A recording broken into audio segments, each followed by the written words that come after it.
Assalamualaikum warahmatullahi wabarakatuh. Jadi bang, harapan dari pihak keluarga Akiban bang untuk harapan dari pihak keluarga yang phone dekat, masalah kasusnya harus dipercepat. Yang kedua, masalah kasusnya harus dihukum pelaku dengan seberat-beratnya hukuman. Yang kelih, harapan yang sangat-sangat long harap bak mandum masyarakat, bak mandum media, bahawa kasusnya harus sama-sama tengok jaga supaya kasusnya nak tuntas. Baik sampai diperkelabui lagi kasus-kasus yang kadang-kadang. Yang harapan. Kerana nyobak pihak pribadi keluarga lung tuan, nyolong hana lung terima damai. Nyo damai hana sangat-sangat hana lung terima. Kalau kayak diusukan damai tapi hana damai ya isu-isu palsu.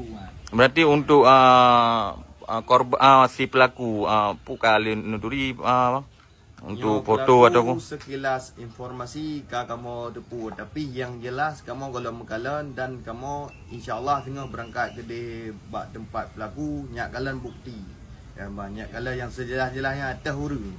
Ya benar bang.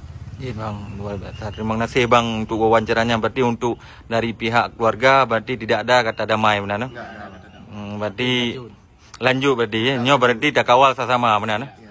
Dari masyarakat Aceh ke?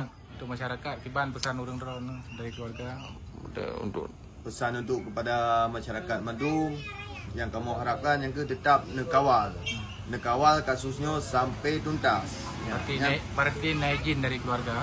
Izin, sangat izin untuk mengkawal kasusnya sama-sama ada kawal yang baik. Sampai-sampai dikelabui oleh anggota-anggota lagi.